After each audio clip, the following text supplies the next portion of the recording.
that's probably the biggest problem on an ice cream. They didn't notice it until today. Yeah. They think it's just for the rust.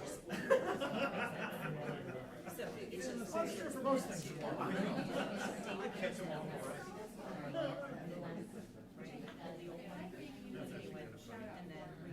Have a sign right there by number one. It says car path only. Catch them all. Oh, I thought that was just. I just thought it was back there. That's why I had that. Here's what signs put up too. No parking. Speed limit. It doesn't matter. They don't read anything. Sounds like you've been there. Yeah, the signs on the big ones. Like, people always call them signs. Like, it's like, put 20 out. No one knows. Can I hold on to those two?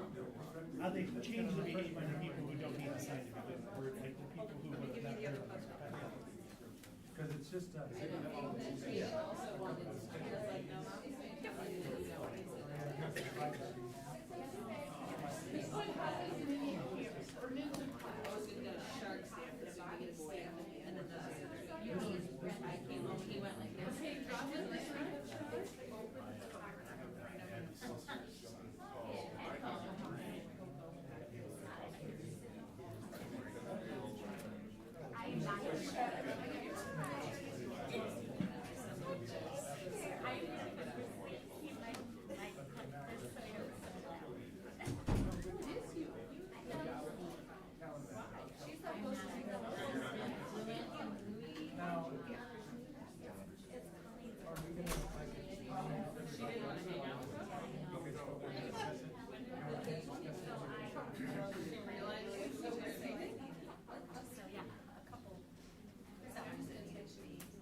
All right, everyone, take in all lines. We are ready to get underway.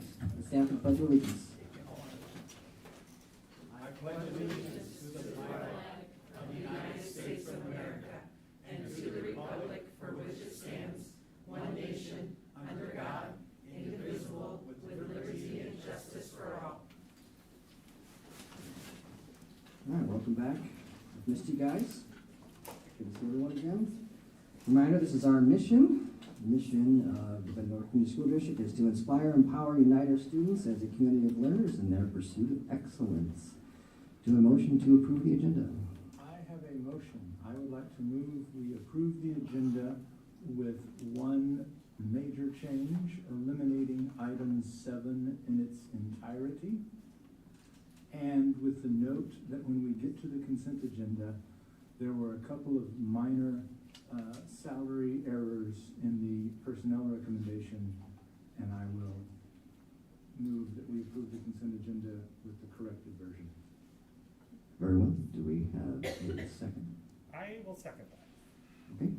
Roll call. Director Castro? Yes. Director Champion? Yes. Director Frecke? Yes. Director Larkin? Yes. Director Lynch? Yes. Director McGivern? Director Smithson? Yes. Motion carried, 6-0-1. 6-1-0. Very good. 601 is actually right. Is it right? Yeah. 6-0-1. All right. We have an award. Kaylee Wolf receives the GS Gold Award for Service Project at Paul Norton. Is she here tonight?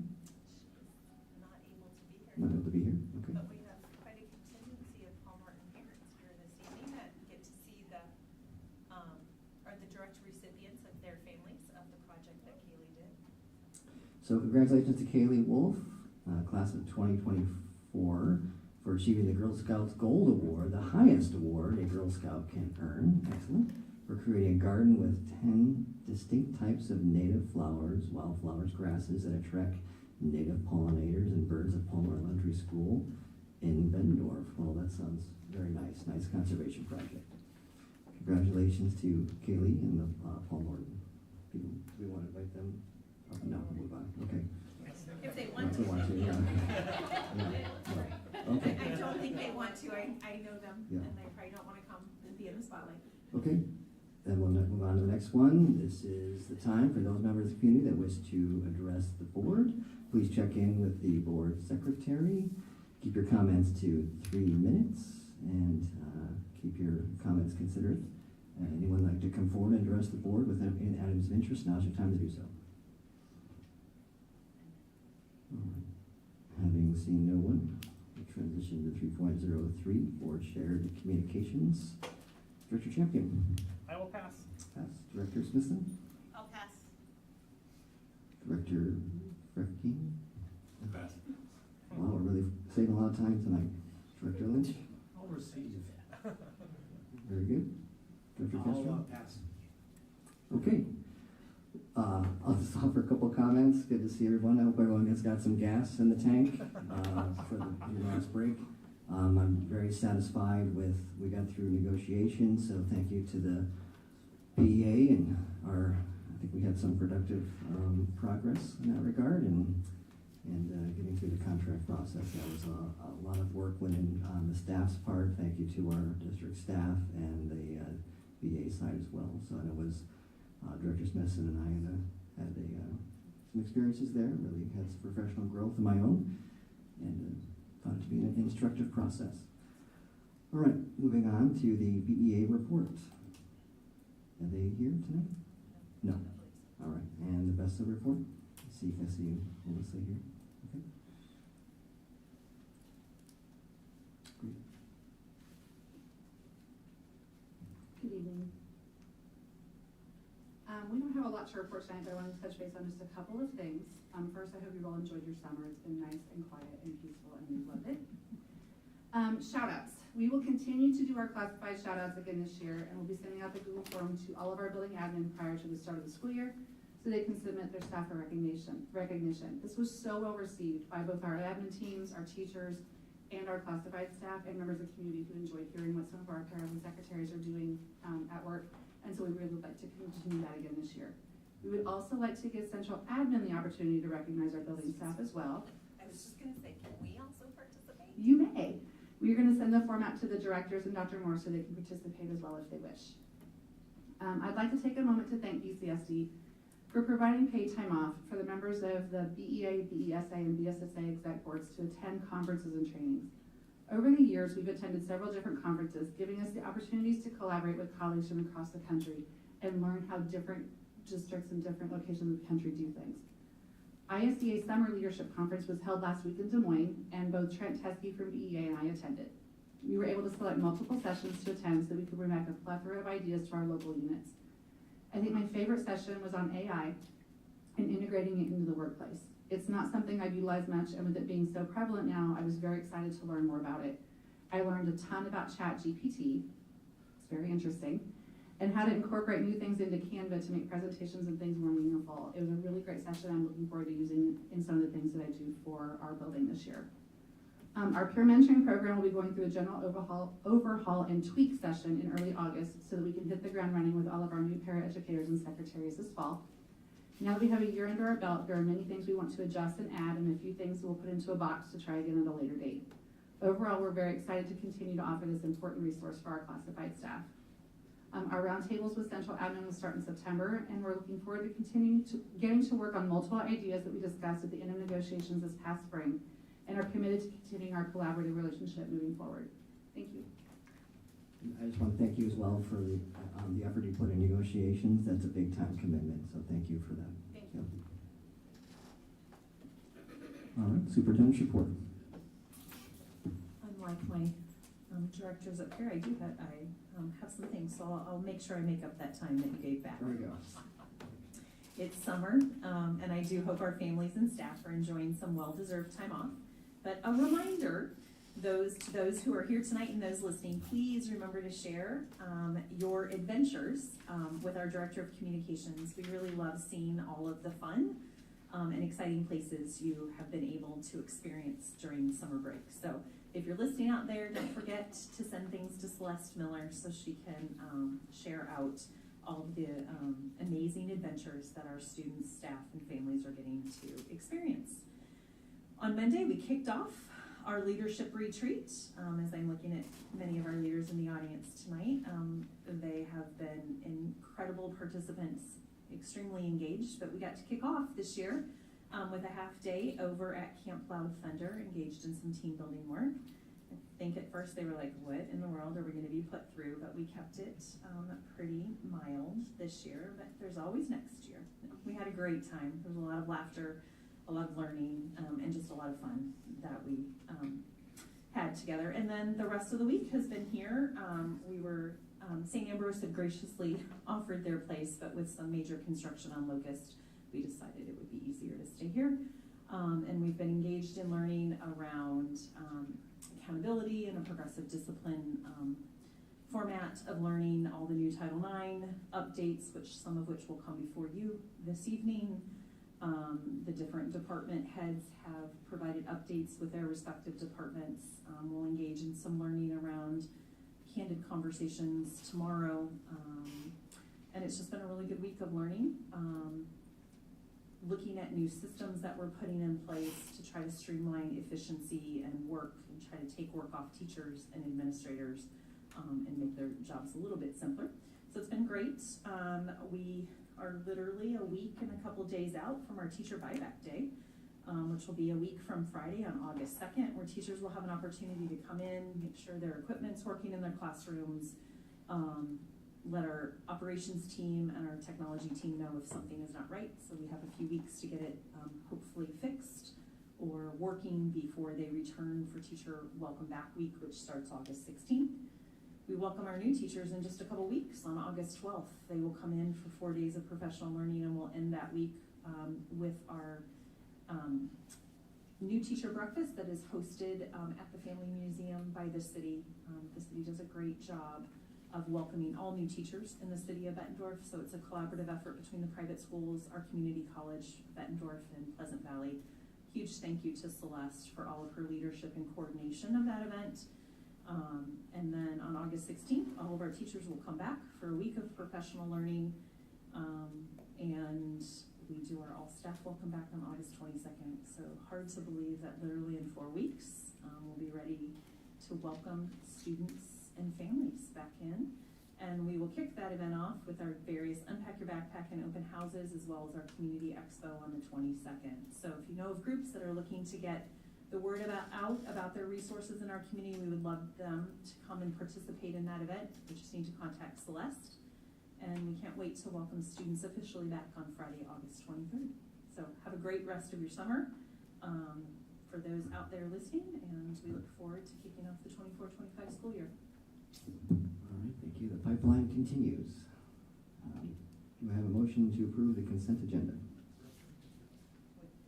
With the I changes. move that we approve the consent agenda with the change that salary details are updated on a small number of the personnel and the personnel approval. Okay, anyone? Second. Second, very good. Roll call? Director Champion? Yes. Director Frecking? Yes. Director Larkin? Yes. Director Lynch? Yes. Director McGivern?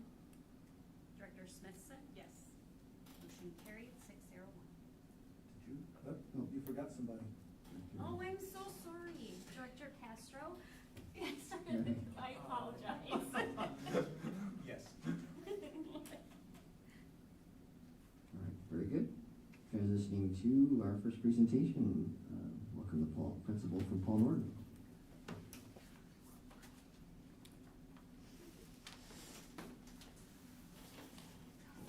Good evening, everyone.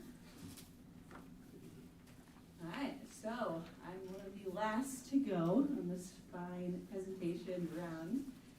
So just to start us off, we have some awesome photos of our students. We have a lot of awesome events this year at Paul Norton. A classic run into summer. I got to have my first one this year. I must say it was a super awesome event if you've never witnessed that before. It is more than just a run. It truly is, I learned that. Some cool science experiments out of 4th grade. Our first graders enjoying their pizza party hosted by Essentra for Booker Bear. Cat in the Hat Day, that was a part of Read Across America Week, and then of course the awesome solar eclipse that our whole building took a part of, and our awesome PTA. We had a bunch of donors give classes for everybody in the school and for staff, so we all got to partake in that. So yeah. Heather, as you get started, Yes. would you introduce the amazing women that Oh, are behind yes. you? That I know. for those events that were up there, they Yes, really my make the magic PTA happen. board is here tonight to support, which was very, very kind of them. Sarah Shank is here. Deb Zucky, I'm like so not able to see them all. Emmett Hall. Thank you. She's new to the board and I'm terrible with names. Thank you. And then she is replacing Jill Frick. Jill's stepping down, but she's still here, so. Yes, I very much appreciate their support tonight. So up here we have our 3 building goals. I'm gonna own, these were written like probably 2 months before I was even hired for this position. So they were just gifted to me. And I must say my team as well, my BLT and SST, did not look the same as the team that wrote these either. And so as the year went on, there were definitely some things that made these goals challenging that we learned from that for this coming year. We've already had our standing ESSA work.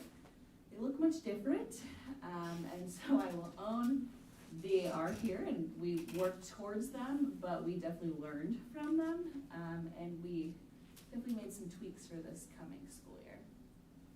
So our literacy, we said by the end of the school year, we'd have 85% of students grow by 1 year or more or reach proficiency on A reading or early reading as a result of teachers implementing our new Tier 1 instruction with integrity, as well as intensifying instruction during MTSS to close the gap as measured by our FAST scores. Math, same thing by the end of the school year. 90% of students will grow by 1 year or more or reach proficiency on A math or early reading as a result of teachers implementing Tier 1 instruction with integrity as measured by the FAST scores.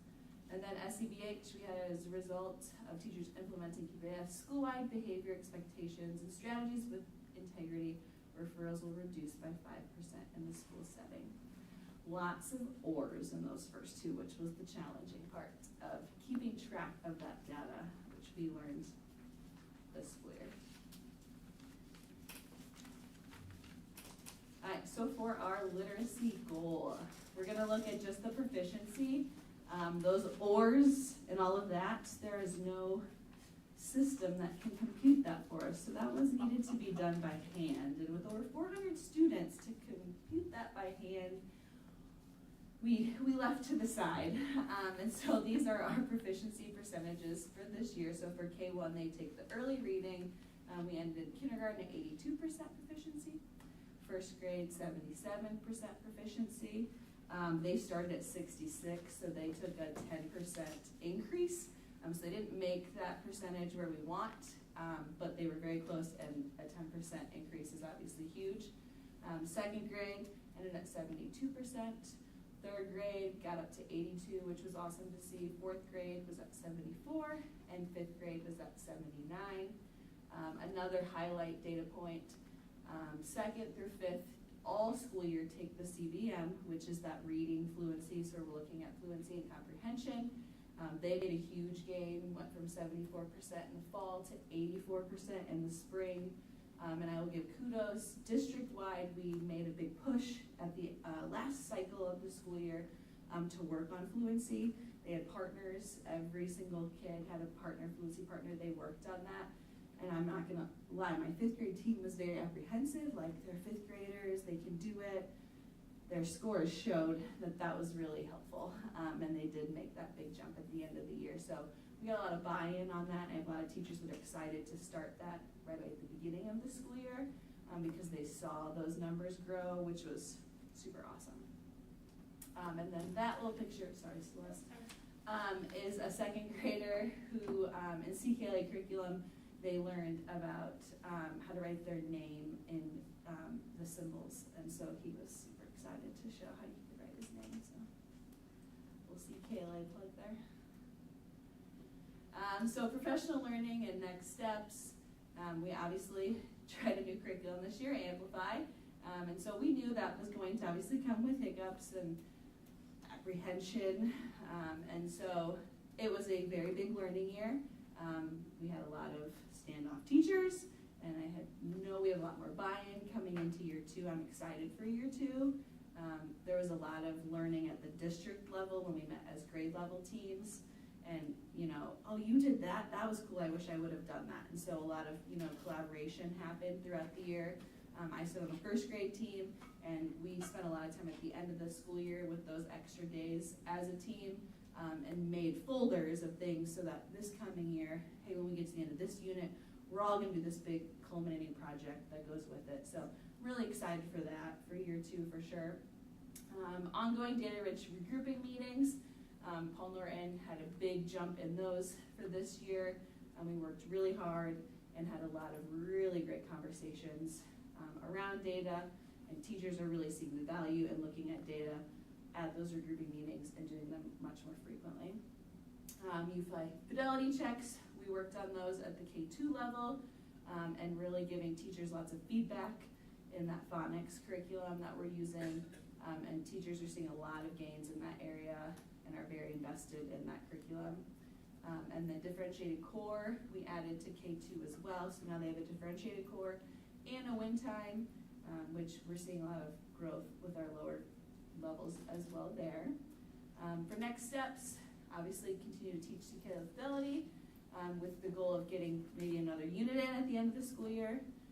Since it was new, we slowed down, so hopefully we can get a little farther.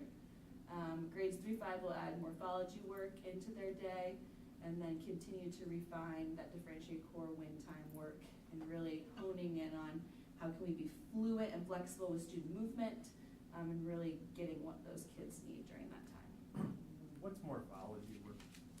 Word study. Okay, thank you. Yep. I would know if I knew more morphology. Trust me, I've looked through the manual at times and I'm like, I should probably learn some of this stuff with you guys, just like in CKLA, some of the stuff, but I've had to jump in and sub. And I got first graders telling me about ancient Rome, and they're telling me stuff about I have no idea. So I'm like, I'm glad you guys know, because I didn't learn that yesterday. So.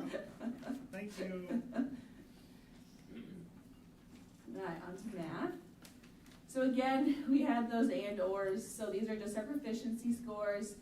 As you can see, for math, our scores are much higher. And I would like to say that has partially a testament to we've had the math curriculum for a number of years now.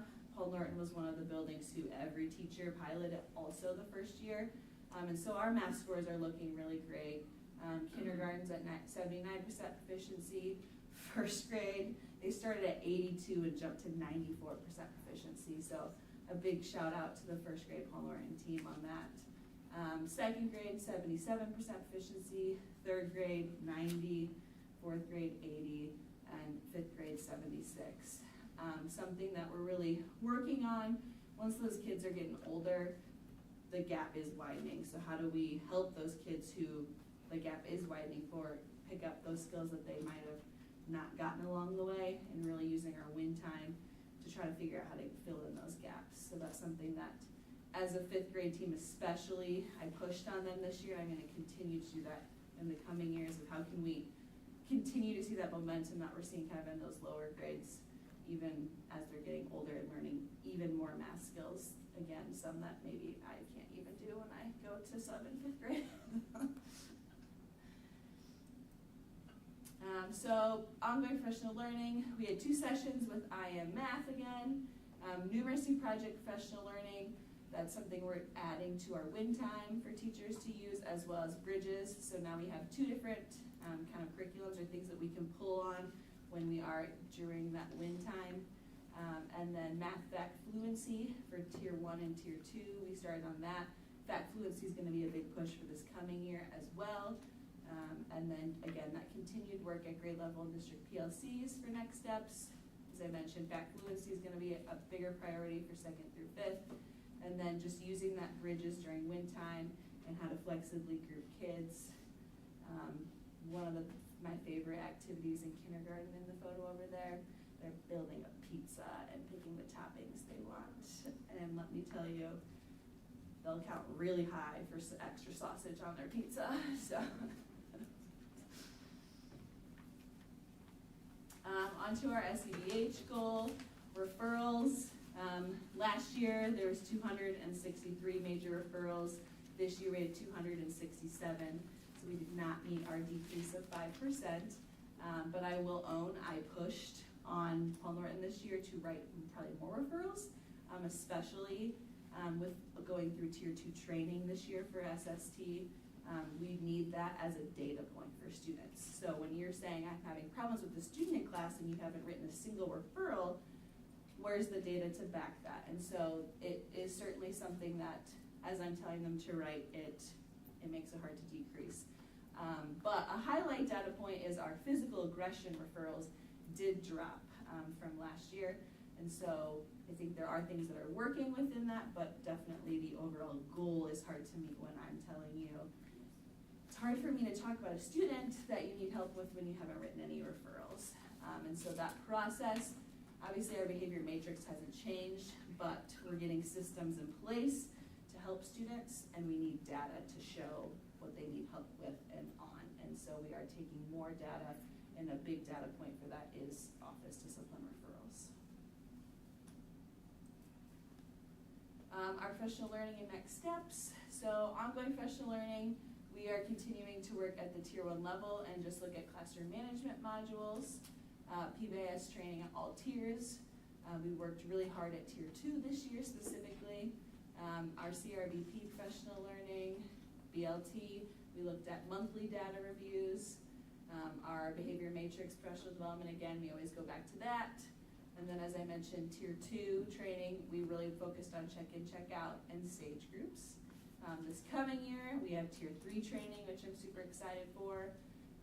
We're looking to, obviously at every building we'll have a TLC classroom, which I'm super excited about.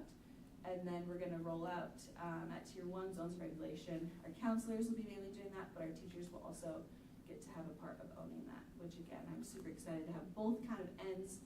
Those kids that need our extra support, but also our Tier 1 kids are gonna get a boost this coming year as well. So reflections, as we're more comfortable with CKLA, I'm excited to build on students' background knowledge. I've talked to a lot of parents who are like, yeah, my kid really we gotta go to the library because we gotta go get books on this, and I don't even know about it. So I'm excited that we will have students coming through grade levels and having that background knowledge, because that was a hurt for especially our upper grades 3 through 5, that they didn't have that curriculum in years past, and there's kind of some gaps maybe in their knowledge. So I'm excited for year 2 for that. We're going to continue working on fluency in both reading and math as a focus right from the beginning of the year, as I kind of mentioned. We're really working on protected PLC time so we can focus on that student data as I'm building the schedule this year. I'm really trying to get all of my teachers that hour at least once a week, if not twice a week, to meet while their students are at specials. I'm looking to push our high achieving students even more. We are Paul Norton, and I know that, and so that's going to be a big priority for me in the coming years, is to really look to how can I continue to push my high achieving students. Continue to work with classroom management practices. We're looking at recess revision and management there. Our BLT, as they're looking at their monthly data. Obviously recess is always a big spot at elementary where a lot of referrals are written. So how can we be more efficient on our supervision and management, and also the rules within those zones? And are they teacher driven, or are they student driven? And are our problems teacher problems or student problems? And just kind of looking at that, because sometimes they're more of an adult problem than a kid problem. So that's something we've been working on at BLT that I'm excited for this coming year. We're looking to make more home and school connections and interactions. Again, our therapeutic classroom I'm really excited for. And our BLT and SST teams are super excited and focused on our goals already for next year. And I'm really, really excited to come back with our goals next year for you guys. So, there is my Paul Norton team at the end of the year. Does have any questions at all? Yes. Every time you say BLT, I think it's lunchtime. I know, right? So you began by talking about how you inherited these goals and you discovered that there was a computation challenge. Yes, yes. How will next year's goals change to reflect that? Yeah, so next year we are going to be using the FastBridge system, which is where we test our students. And there is some extra pieces in there that we kind of maybe hadn't really realized that they tracked. So we will be looking at the typical and aggressive growth of our students, and it actually tracks that for us, so that we don't have to do that part. So you'll be able to bring growth back in as part of. Yes, Because yes. it makes sense. I Yes, mean, it does. That But like, hand kids that are already computating 400. proficient, you want them to grow. Exactly. Kids that are really struggling and aren't quite getting proficient, if they're at least growing, you know they're getting closer. Absolutely, And absolutely. so, yeah, Mhm. It sounded really great, but the computation part was not fun. did you see any patterns, like particular issues in the lower grades or in the higher grades that struck you as interesting and worth thinking about in the future? I mean, I come from the lower half world. I taught preschool, kindergarten, and first grade before I made the move to coaching and principalship, so I guess I know that area better. And that area where students come in, I taught kindergarten for 5 years, so we always were like, I got kids who don't even know how to pull their pants up, and I have kids who can tell me what 5 + 5 is, so I always felt like the gap was really wide there. I'm learning that I think the gap is even wider at the older grades, for sure. And so I guess that was something that, especially looking at when we're looking at proficiency levels and trying to push, it does become a little bit more challenging as they get older because there's more things that they could have missed. And so that's where I think for our 3, 4, 5, especially when we look at that win time, how can we really figure out how to group those kids as strategically as we can? Because there are kids who, especially when we talk about COVID kids on top of it, they really might have missed a lot of school in that time, and so how do we really get them what they need to continue pushing them forward in our Tier 1 curriculum as well? I have a question. Yeah. First off, I applaud you for pushing your teachers to document behavior. Mm-hmm. Are you doing that, so you mentioned majors, but are you doing that with minors as well? Yes. Because, Yes. I mean, I know looking at the matrix and how that all works, if you don't have minors in there, right? Yes. Then it's really even harder to track. So I appreciate that push Mhm. because I think that looking at data rather than I think this kid, I right? feel. Or I feel, or this kid, and whatever. And if you're looking at that data, it evens that, right? And then it takes that personal. It's not personal, right? It's look at this is the data we have. We have to address the data, Mhm. and I appreciate that a lot. Yeah, it's been a challenge and a push for some teachers. We have a nomination form for them to fill out, and I will push it back to them and say, we will talk about the student, but I need more data. Because all you're showing me right now is just, well, this happens in class. Well, why and when and how and where? And so it's definitely been, it's gonna be a change. It's gonna be a continued change, but a lot of them are getting it because it's an easy thing for any team member on our team to say, we just need more data. We just need more data. And even sometimes they've gotten us data, but it hasn't necessarily been the right data, so the team has decided, okay, what specific data now do we need to even drill down more? And then it makes it easier on the back end of, now we do know what the student needs. I can help them much sooner and quicker and more efficiently. So of the referrals that were written, as to 67, just off the very rough estimate, are IEP kids, would you say? I did not do that specific, but I did look through all of the data. It's about 10 students make up the majority of that. I'd say maybe half of those, so 5 to 6 of those, but it's about 10 students make up a large majority of those. So 10 make up the bulk of the. Yep. Got it. Okay, thank you. Yep. I have a question. On the math goal, Yeah. the second graders were 77% proficient. When you look at that, do you kind of make some plans so when we see this data again next year, the third graders will be up there much higher? So, Yes. So just what are some of the things that you focus on? So yeah, my second and my fourth grade were some of my lower achieving, so next year they'll be third and fifth graders. So as I'm planning out my WIN and differentiated core time and my AI schedule, I'm scheduling those guys specifically to make sure that I've got both my AIs at that time. And then also on Wednesdays, I've got some flex time because not everybody can have the full time since it's an early out. So I'm looking to make sure that those 2 grade levels still have the full time on Wednesday, so they're getting that additional minutes in. I also have a really phenomenal 3rd grade team, and so I know that they're going to do a phenomenal job with those students. Not that my 2nd grade team isn't phenomenal either, but they're very interested in looking at data, and so I know that they're going to do that right off the top. But yes, definitely looking at scheduling for sure and making sure those 2 grade levels have that maybe a little extra time. Sure, one more quick question. Yeah. Under reflections, when you talk about looking to push our high achieving students even more, sometimes they get lost in the shuffle. We concentrate so much on this and we kind of forget our high flyers. Like the challenge for you to help these kids is what? I mean, again, it's using that win time because that is our time where we group students. And so how can I give them more enriching activities, things that can push them, not just in our tier 1, but during that time, since that is our protected time. WIN stands for what I need. So those kids need something more. And so how can we use that within the classroom? How can my teacher librarian help with that? How can maybe paras even anybody and everybody. I know that that's something that, again, like you said, it does get forgotten about, but when I have grade levels already at 90% proficiency, we gotta still continue to push and grow. And especially when we look at our typical and aggressive growth, we have some grade levels that maybe aren't doing that as much. And so what can we do when they're already at the top end to continue to still grow? All right, thank you. Yeah.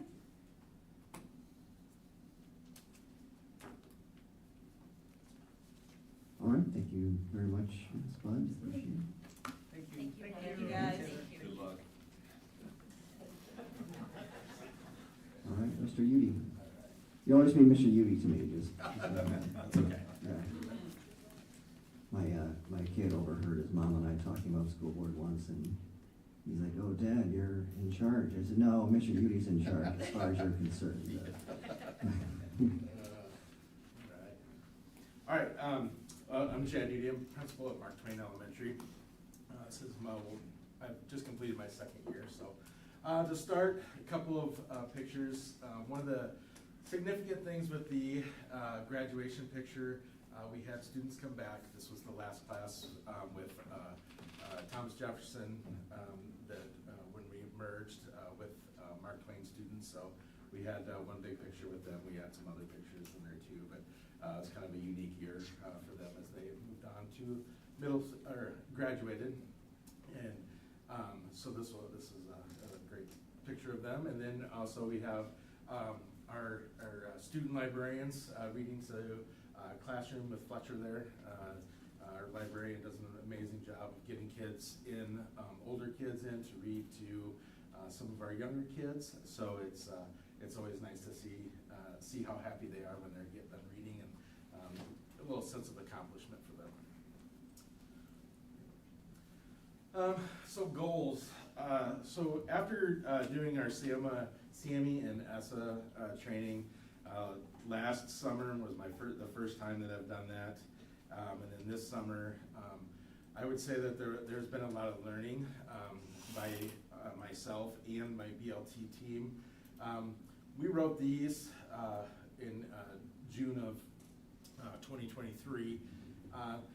I would say I'd go back and I would redo all of this again. I would look at, like Heather mentioned, that typical and aggressive growth.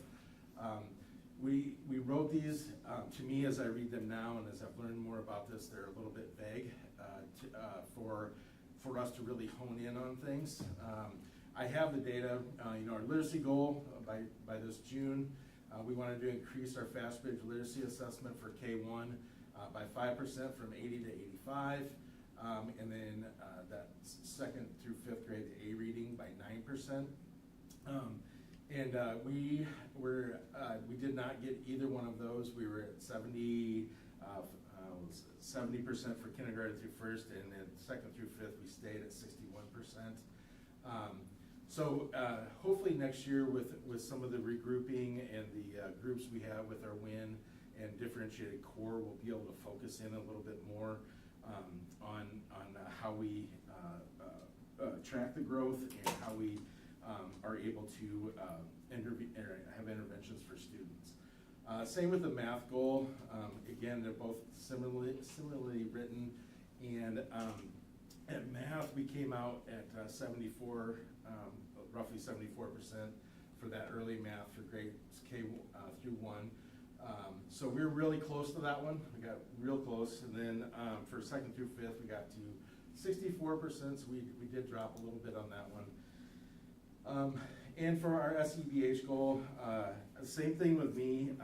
I've been caught three times in having a meeting where I did not have enough data to get an intervention to be able to, when I, deep down in my heart, when I know a student needs something and I can't do it because the data isn't there. So one of the big pushes when I started at Mark Twain, referral numbers were fairly low, like under 200, and that they were also written on paper, so it's a little bit more cumbersome.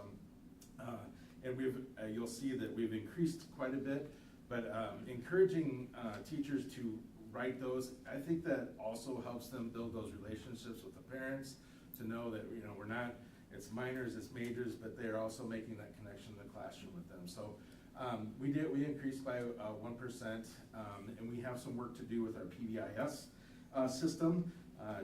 2 years ago now I had 5 new teachers, and I think that's something in my own mind that going back to that, a little bit more training and looking at what does it mean as a building to really be all in.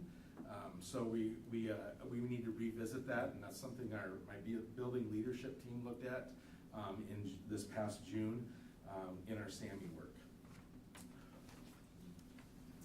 All right, so if you look at our K1 early reading and 2nd through 5th A reading, our kindergarten, they were kind of our highlight of our group. They really jumped. They had a proficiency growth of 22% this year. I would attribute that to our teachers that did an amazing job of taking UFly and our CKLA curriculum and just running with it. You know, a lot of the teachers this year, we said we kind of started on August 16th on the CKLA sprint marathon. We got the curriculum and we're trying to implement it, and of course we all know change, it does not go over well all the time. So we really worked on kind of a mindset of doing what the curriculum says, learning what the curriculum does for our students, and then this year coming back and hopefully making some more adjustments to where we can really hone in on the skills and the knowledge that the students are learning, and also implement some of those other things that we're trying to do in the classroom. One example, our 1st grade, they had a unit on the human body, and at one point they turned all of our 1st graders, they had masks and hairnets and like scrub stuff on, and they got all these games that were specific to math and literacy, and they were all able to be doctors for a day. And so those kids will remember that learning experience for a long time. Our teachers bought aprons that had the entire insides of a body on them, so they could pull them off and put them on. It was really great to see that. So, but anyway, so a couple of the highlights there. You can see that we had growth in almost all of our grades. 4th grade, that is our COVID grade. They have struggled. If I look back, even before I became principal, they've always had that a little lower performing. So that's something we're going to really push on this year to see how we can get that grade to get some more growth in there. Another highlight I'm very proud of is that student growth through K1. We had every group in our building grow a little bit, and really that our Black or African American population grew by 23%. So that was a great push, and hopefully we can continue to move that needle as they move through the rest of their time in elementary school.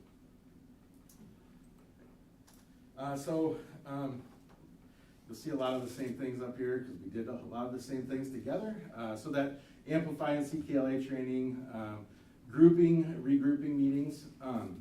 I would love to see if anybody would ever want to. Those are amazing. They are. It really shows. So in a grouping or regrouping meeting, we do these after our fast testing time, and we do this by grade level. We bring in our academic interventionists. We bring in district employees, and we sit down and look at the data. Who needs help? Who needs that enhancement? Who is really struggling? We need who needs intense intervention. This really goes to show that teachers how much they are invested in their school and their classroom. They pretty much know every single kid and how they're performing. We try to stick to the data and not any background or anything else that might be happening, but we really look at that. And I've learned a ton just about the different interventions that we can provide for the students and how we can group them. They know how to group them so that they are in groups of 3 or 4, maybe 5 that have similar needs for growth. So it's just really an amazing thing that we do over a couple of days and get these students in their WIN groups or their differentiated core and WIN groups so that they have really targeted interventions to really help them grow academically. The UFly fidelity checks. UFly, unfortunately, I learned a little bit this year just by subbing in classrooms.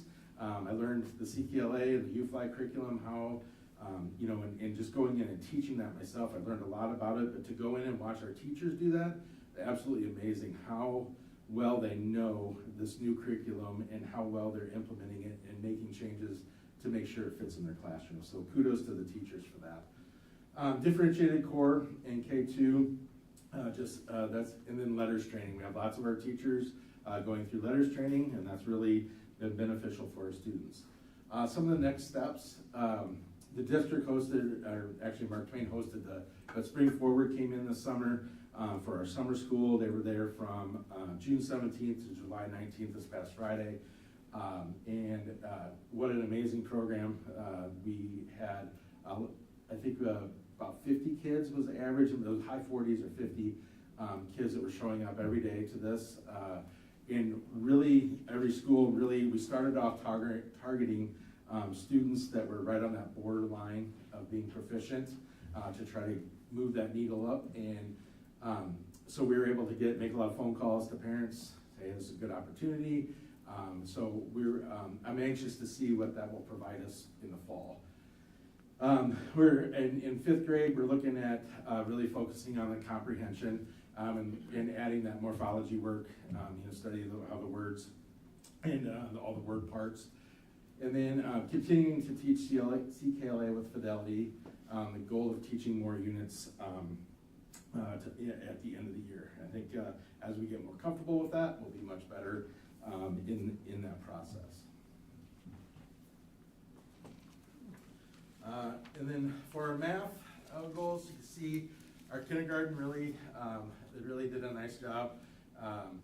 Then before 3rd grade, that is not 6%, that should be 60%. So we were a little better than 6%. So. Just seeing if you were all still awake Yes. by this time and paying Yeah. attention. I was like, Chad, there must be an error. Yeah, I actually, when I went home after our day, I looked at it and I went, uh-oh, that does not look right. So we're. Make sure that gets amended in the board docs. Yes. So. Yeah. Great test, Chad, well done, to make sure they were still. Yes. Our math scores, again, that highlight kindergarten, they had a 22% growth, and they jumped up to 86% being proficient. Again, we had student group growth in K1 was amazing. Everybody grew. So those are just a couple of highlights of that. As you can see, we still have a lot of work to do to try to get that going and improve those scores.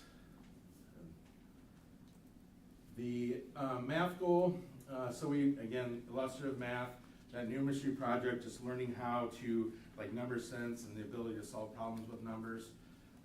Bridges professional learning. This was one I'm excited about. We did some training last year. I'm excited to know more about it and get more of our teachers to know more about it, so they can have those interventions, not only during win time, but when they're working on math to try to help students out.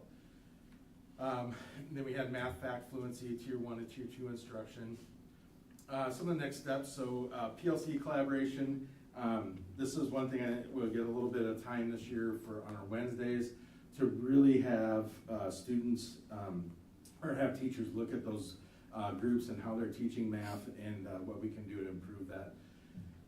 Target math interventions when grouping students. So I know we've been really heavily focused on literacy, so I'm hoping to see some of that when we group students for those win times, that we can put a few more groups with math. I happen to have a Title I teacher who is ecstatic about math, and every chance she gets, she wants to jump in and get some more math interventions. So I'm excited to see that part of our the school grow. So SEBH.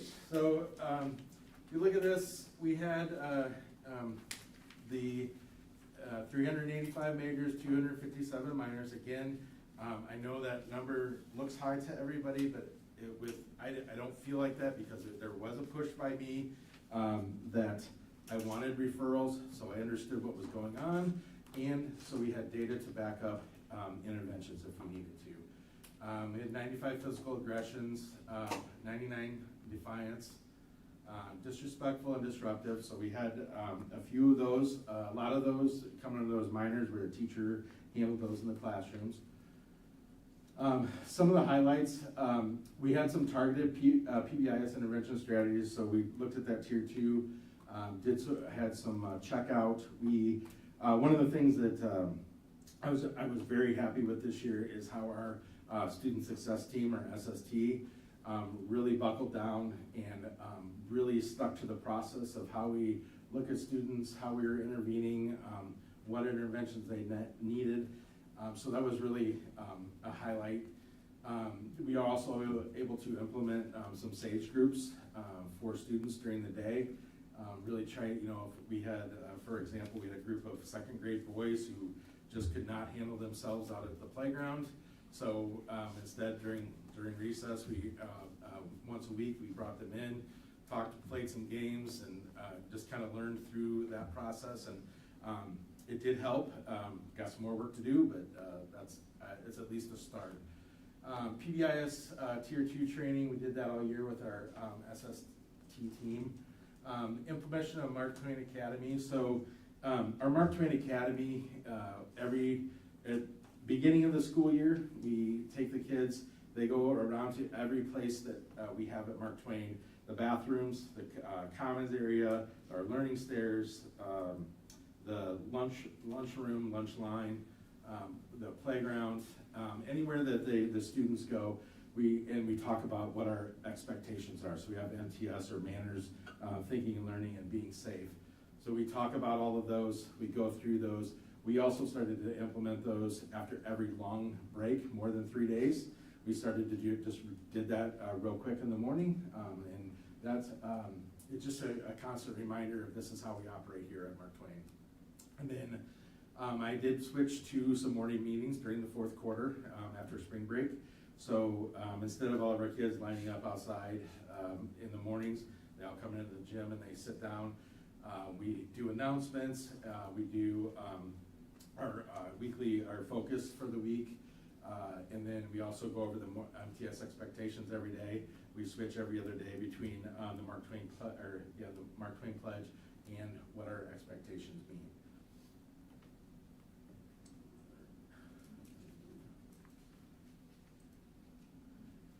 Then, so classroom management models, module professional learning. We had PBIS training. We went through the crisis response, violence prevention training, behavior matrices, the check-in, check-out. We did some trauma-informed care. And then I'm looking forward to that Tier 3 training. We'll be engaging in that next week. TLC classroom, That's, I think everybody's excited about that, a little anxious as well, just to see how it works.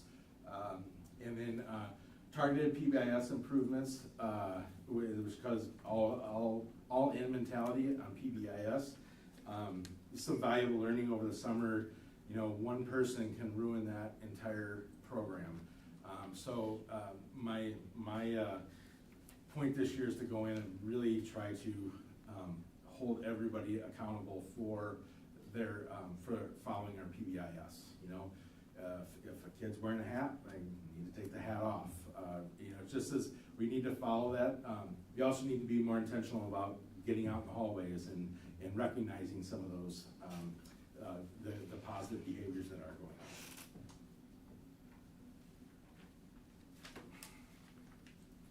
And lastly, just continue to build resources for behavior management. You know, that behavior is a language, so it's always trying to figure that out and finding the right resources to help the right students. One of the things, someone asked it up here earlier, but one of the trends that I see is it always seems to be a winter testing drop. So when we take that fast testing in the winter time, that seems to be a time when it drops. Now we do take that right after we get back from winter break. And this year, I think it was right in the midst of all of our snow days and everything. So, but it's just, I would really like to look into that a little bit to see how we can prevent that from happening. Continue to implement the CKLA and U5 curriculum and really have that mindset of believing what we're teaching. I think that there was a little bit of that at the beginning of the year when we got a new curriculum. So really just, you know, believe in it, because kids can read us. They read us very well. So if we're excited about what we're teaching, then they will be excited about the learning. So PLC time, sacred collaboration time. I want to include more special ed teachers and academic interventionists in some of those groups so they can rotate around, so that they're all hearing the same thing and all working towards the same goals. Also like to focus on some family engagement instead of interactions. I feel like I've built a lot of interactions, a lot of opportunities to interact, but now it's time to get engaged in the learning process. Then again, that all-in attitude, our therapeutic classroom, learning to utilize it, and then our paraeducator professional development opportunities to keep them moving in the same direction our teachers that are giving training. Could you just explain a little more the difference you have in mind between interactions and engagements? So interactions, I believe, are fun fair. We have fun fair, and you know, people come up or come in droves, and they interact, and they're in the building. The engagement part, in my eyes, I see them more invested in how can I help my student become a better reader or a better mathematician or just a better learner overall, or you know, what are the things I can do at home to help them out. So just a little bit more of that engagement with their academics. I just want to comment on your comment with the all-in. I think that is probably one of the things that will make the most difference, both in your PBIS and your curriculum. You're right, kids can read you, and kids can read teachers, and they'll be able to tell if a teacher doesn't believe in what they're doing or isn't, you know, all in. And so I appreciate that you recognize that needs to happen and that you're working towards that. I think that's a huge, huge thing, and you'll see changes from it. Yes. Mr. Hughes? Yep.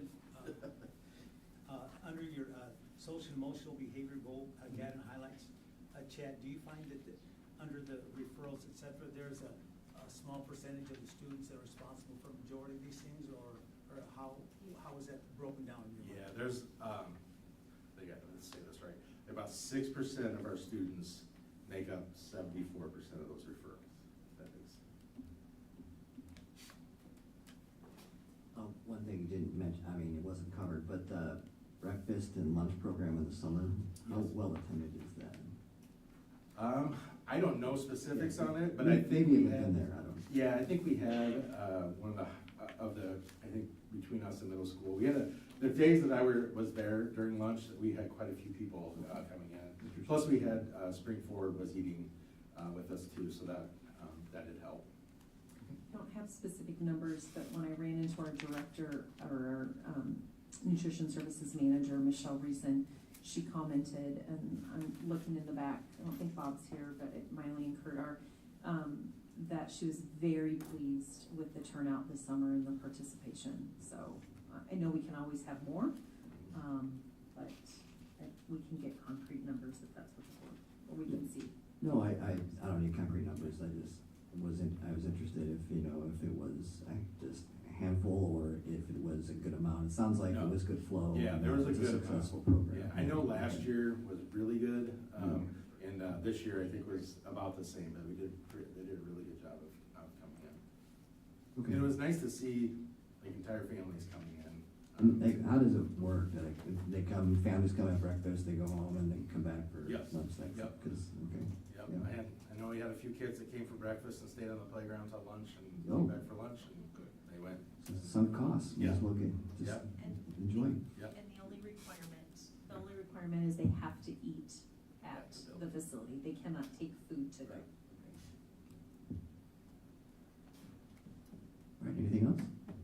All right, Did you have a question? No, it's kind of answered, it's fine. okay. All right, thank you, Mr. Yu. All right, thank you. Thank you. All right, if there's anyone in the audience like to depart or go home before we get into other things, this would be time to do that.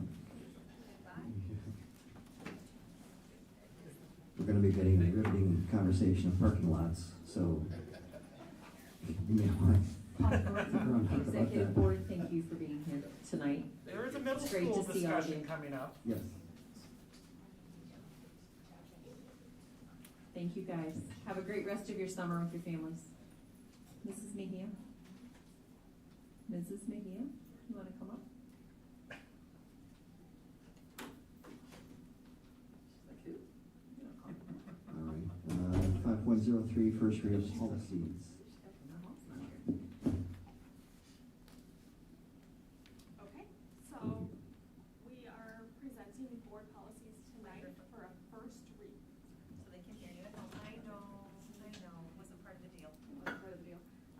We are presenting board policies for a first read to you all tonight regarding the Title IX changes that take effect August 1st as of now. So these are all the changes that are required for us to put in place and recommendations from IASB. So we took these from IASB. So I see a lot of red in these, I mean, they're all red, so are these new or? These are new all new? policies to align Okay. with the new Title IX changes. Got it. So, it seems to me that, well, you just answered the question.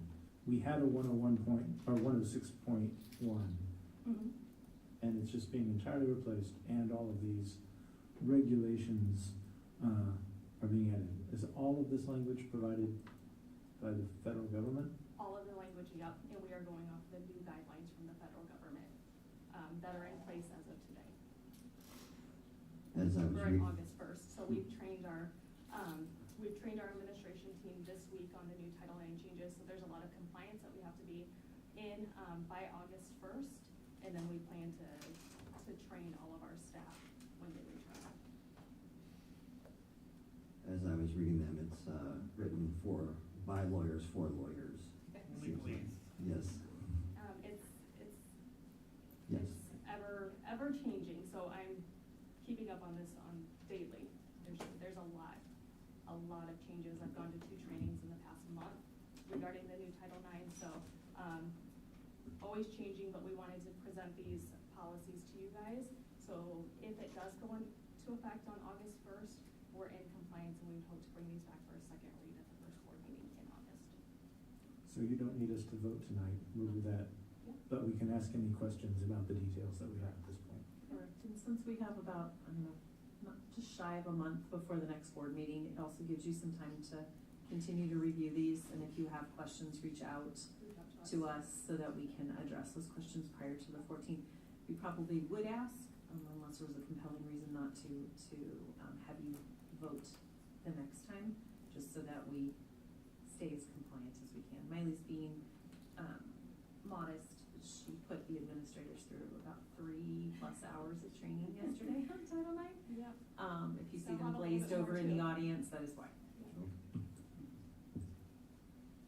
Mine, you said these are recommendations from IASB, or they're not requirements from IASB? I guess I should have said they are requirements from IASB. We took their recommended language. Okay. Sorry. All right, thank you.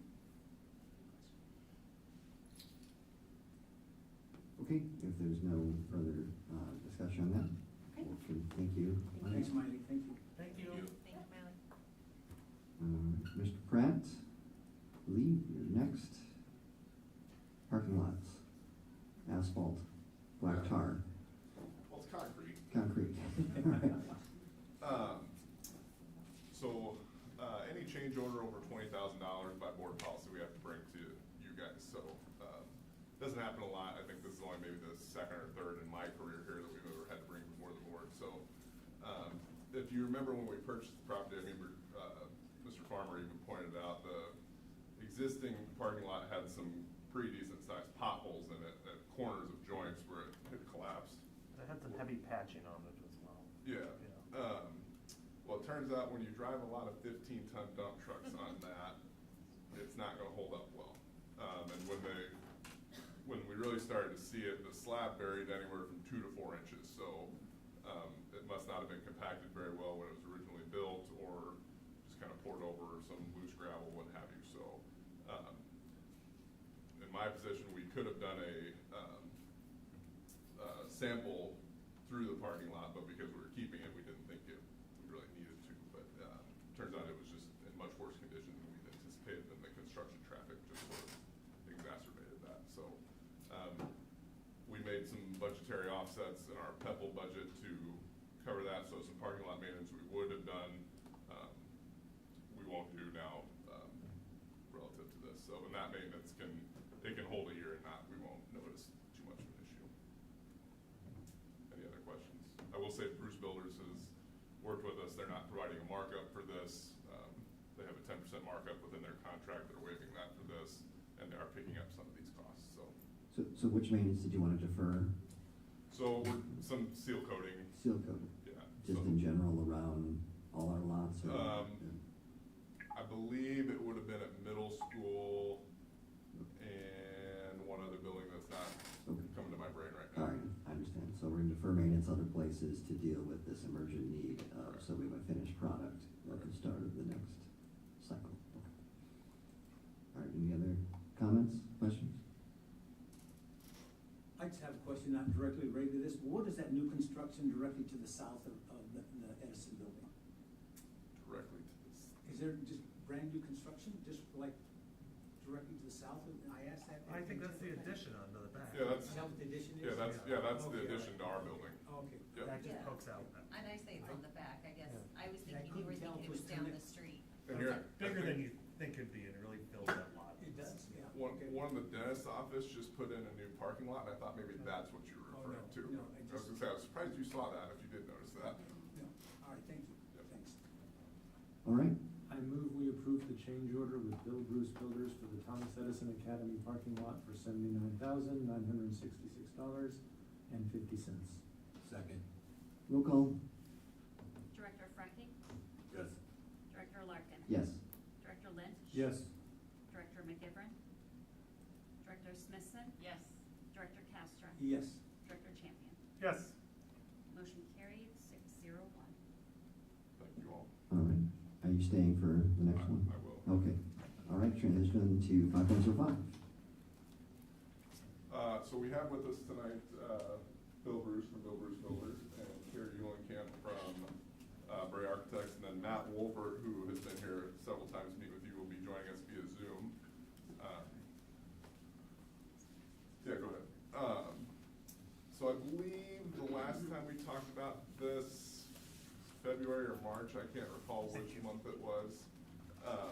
At that time, we'd had 3 options that we presented, and then some other options were discussed at that time. But when we met to talk about the financials for any of the projects, they all required a GEO bond beyond what we could afford without any voter approval. So the directive we walked away with was 2 things: to develop options that were more in line with what we could afford without a GEO bond, and then to determine what the district might need to have in reserves, should a project like this move forward and tie up a lot of our, save dollars for a significant amount of time, right? So, we as the group, and I'm pointing at these guys because they did the bulk of the work, put our heads together, because of the cost considerations that we talked about, we sort of had to call 3 options to 1, right? The 2 options that had 2 stories, replacing the original part of the building there in the middle, just could not become viable for the cost that we could afford, again, without a geo bond.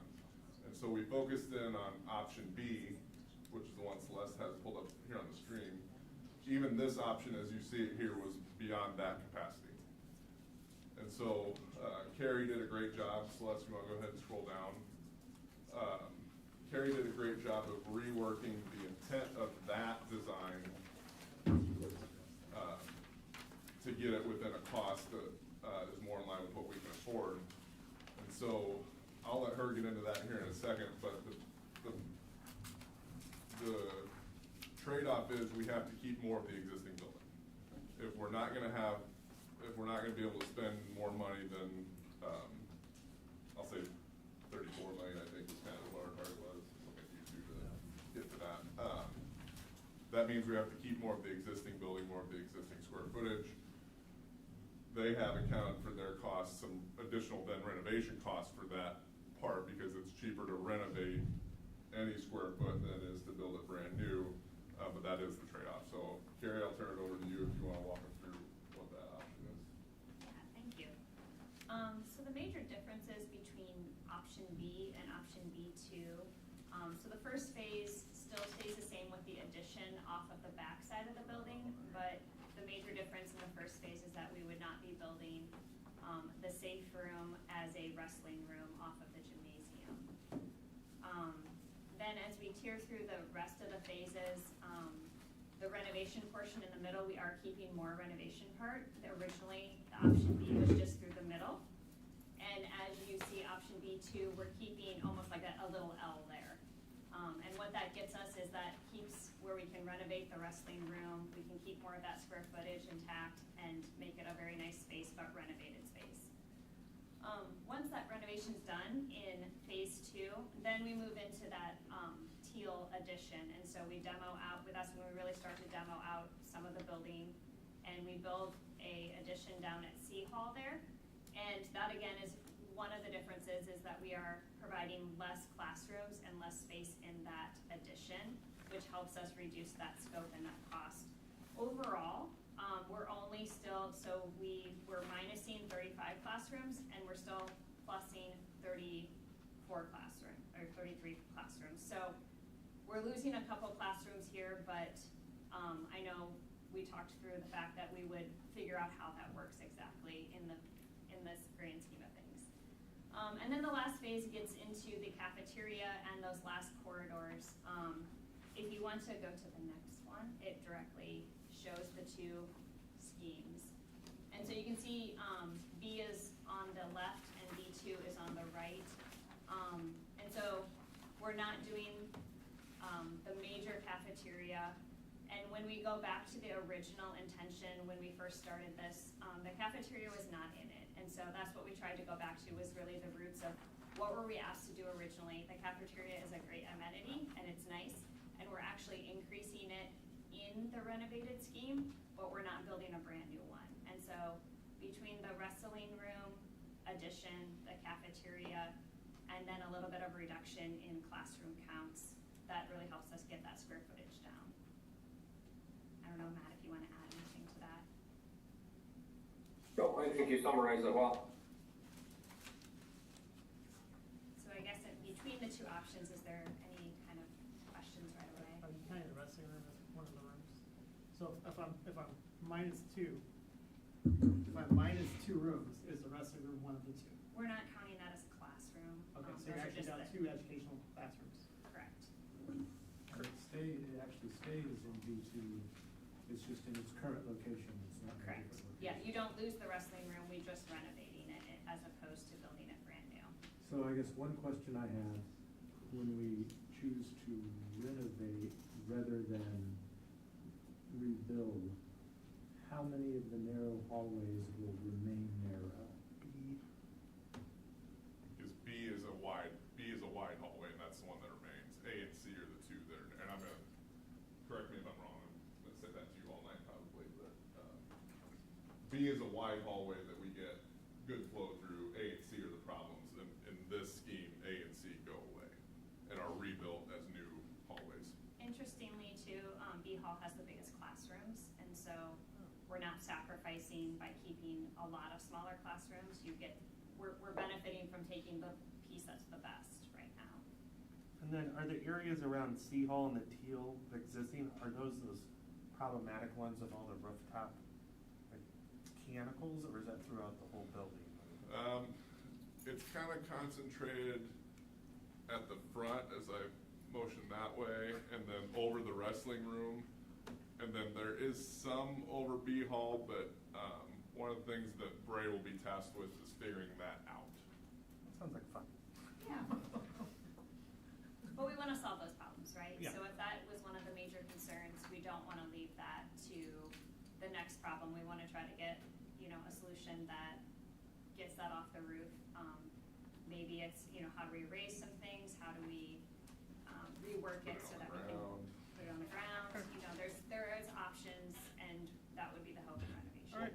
One of the nice things with this option specifically, and Bill can talk a little bit more about this, is the other two options we really struggled with how we were gonna maintain both the heating and cooling through construction, because it was gonna be interrupted significantly. In this option, the boiler room is actually one of the rooms that stays, and so all those systems can maintain through construction, and then we can build other ancillary mechanical rooms as we need to. But I know that was a real concern of Bill's, that when you look from a constructability standpoint, we would have had to really do some real investigation or done some temp heating and cooling systems to get by. So this option, that cost and that struggle is a little bit more mitigated.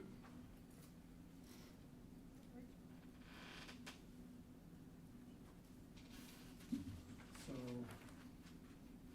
it looks like it reduces the estimate by, What does? the estimated cost by almost $7 million. The change from B to B2. Correct. Yes. Another follow-up, so it seems like a bigger, empty space, courtyard, thank you. How accessible will that be in 5, 10 years if you ever decide to put something in that footprint? Build actual space. Yeah, if you wanted to take the cafeteria to on the paper it'd be east, but yeah. It's definitely feasible, but I mean, it's gonna be some great work to be able to get it in there, but it's doable. You have to crane a lot in. Yeah. If we It's could a get little some bit more light into that complex building. Yeah. I'm personally, courtyards always seem like wasted space, but this building, once you get into it, there's just an absence of light. If it would have hallways with windows, would be absolutely amazing, or classrooms. I think we'll open that building up a bit, so we don't feel like we're in So are there one or two proposals here that we want us to? So B is just held for comparison Okay. purposes, so you can see what we had originally proposed within that scheme, and B2 is what we're actually proposing. So the last page, right side, is what is $33 million? That's a good way to say it. Correct, yeah. It's a finished product. Finished product, I just yeah. wanna Okay. comment on that courtyard piece, is will there be doors that open into that courtyard so that if we decided to say do an outdoor classroom out there? So I work in a building with an outdoor classroom with a shade, and the students actually built all the furniture that goes in there. You could use that technically, right, for that space? Okay. By code, this is a weird section of code, you have to assume somebody can get into the courtyard. Yeah. And so you then have to let them have a way out of the courtyard. Yes, so you have to have, correct, right. But I was just saying that is a possibility, and that could be a really awesome feature for that building, along with the light coming in. Outdoor That- classrooms, lunchtime. Exactly.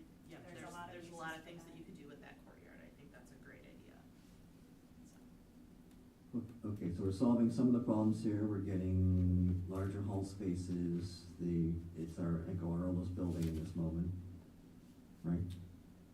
Yes, It's a the six original weeks. core would be the oldest part Yeah, of the so district. it's next up, Probably the least improved. and we're gonna expand the cafeteria, that definitely needs it, and are we doing the kitchen? Yep, so, Is it low?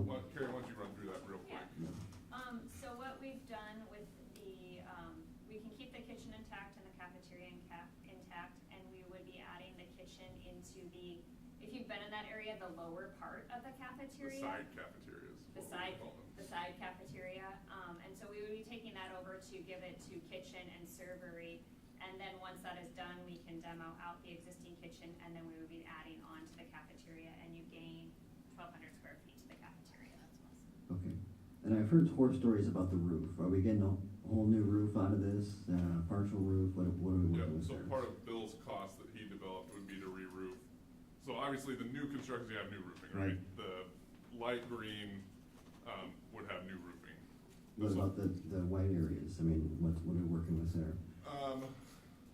We recently, within the last 2 or 3 years, did a coating on this roof. We've got a long, warranty on that one. The gym was done just prior to my arrival. So outside of the original building, this is our next target, and I'm hoping, and I haven't put budgets together yet, but I'm hoping to get to that next summer. And do we leak in that area there too? Not as. Yes, but not as All bad right, as this. so, This is a slow drip, this can be a deluge Got it. depending on the And rain. she So- talked earlier about they're gonna work out a way to get rid of these rooftop mechanicals, which are leading to a Leading, lot of right. our problems. Okay, all right, well, that's what I like to hear, is that we're hitting the, most needed first, so great, good stuff. In that one area above the green, that's gonna be courtyard too, see all down. Courtyard, And so, new courtyard, that's actually where the chillers are now. so what would the floor on that be? Is it gonna be concrete, grass?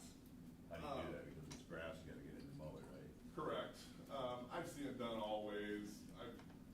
When I was at United Township, we had a dual courtyard in the middle, we had a little Craftsman mower that we just Yeah. left in there. Okay. And you know, you do that around. Hoover, PTA a couple years ago did a real nice project where they took one of their courtyards and put concrete in the middle and then left plantings on the outside. That would probably be my preference, but as Bill would tell you, there's a cost with everything, right? Yeah. So, that may be one of those things that we start down that track, but then as we get some bids and some numbers, we have to backstep and say, that's not the most important thing right And now. that can be done later too, so. Correct. I just have a question. You said on on B2 that the cafeteria, the kitchen will be moved to that south side, is that correct? And rerouting water lines, et cetera, is that a big deal in Third Knot or electrical things to that area for kitchens? I think all of that is relatively close by already. I know there's electrical panels, in some of these rooms, and there's water pretty much throughout the building already anyways. Your boiler room's here, which is gonna have your largest concentration of any of those things you need, and so we're actually moving all that closer. Closer, okay, all right. All right, so what are the next steps here, what guidance you need from us? So we did not make, or I did not make this an action item tonight. Right. We really just kind of wanted, to present it. If we want, we can come back and be a little more formal with, we're gonna do this project. Because the next step then is to hire an architect to actually start down the road. And we can engage with Bray, because they've been working on it. We can issue an RFP. RFP's gonna take 6 weeks, 8 weeks to turn anything out of. Michelle, what are your thoughts on that? On any of that? If you go up to the next slide. You All just right, do just throw it to me. Yeah. You can just deal with all of one sentence.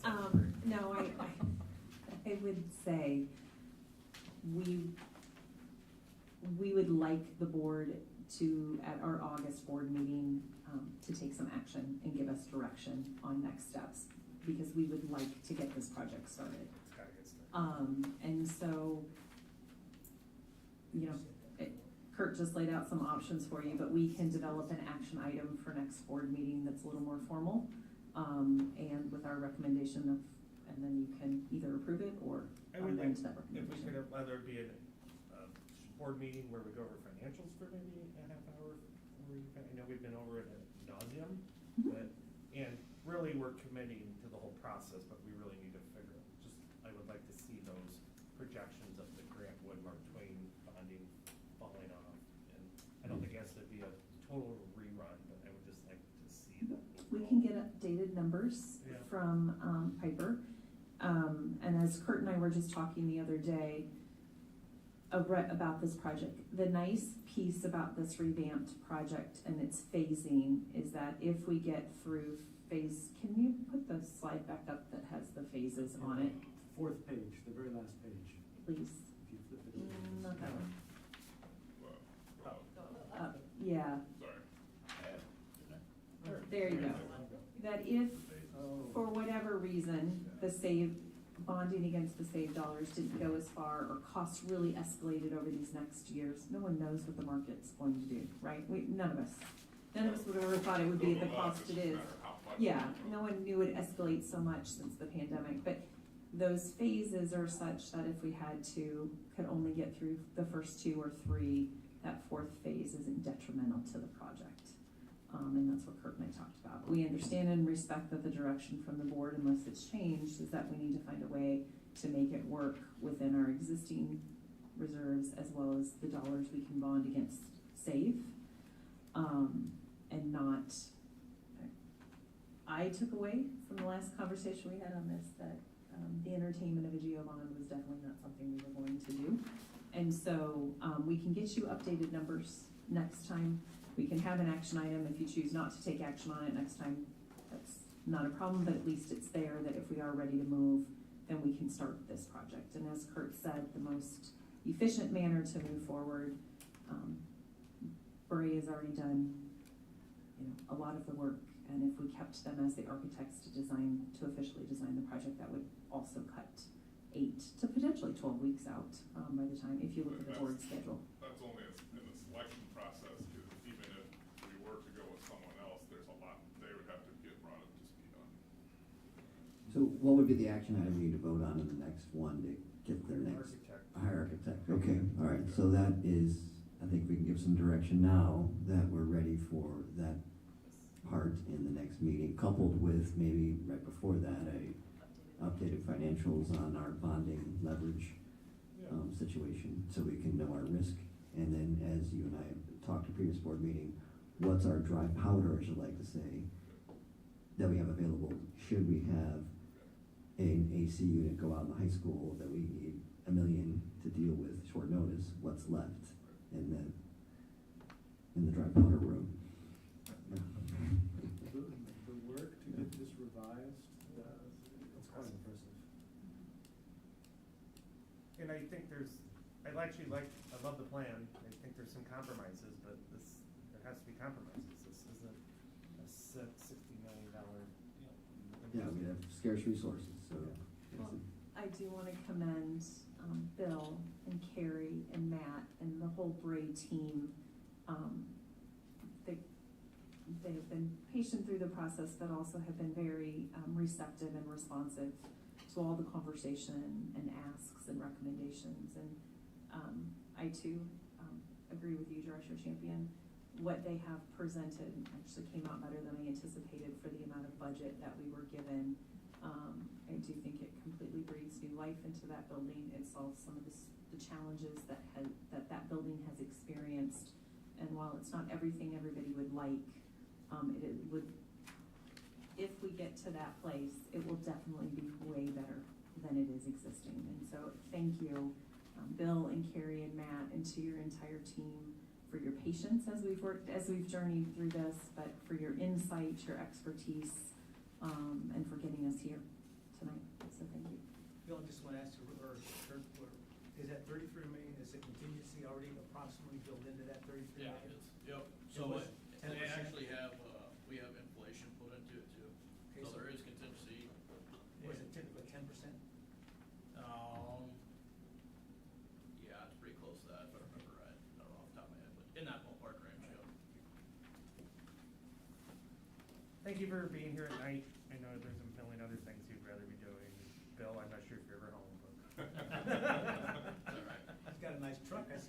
He's usually across the street. Probably lives in lately. it, so.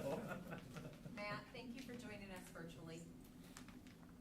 Absolutely. Thank you, board. Good to see everybody and looking forward to the August discussion. Thank you. Thanks, Matt. Thank you. All right, You're welcome. thanks. Thank you. Thank you. Thank you. All right. We'll have a motion to go into closed session. Give me a moment to pull it up. I move that we enter into closed session under Iowa Code 21.57A, which allows for a closed session to review or discuss records that are required or authorized by state or federal law to be kept confidential or to be kept confidential as a condition for that governmental body's possession or continued receipt of federal funds. Second. Roll call. Director Larkin? Yes. Director Lynch? Yes. Director McGivern? Director Smithson? Yes. Director Castro? Yes. Director Champion? Yes. Director Frecking? Yes. Motion carried 601. All right, we'll pause here.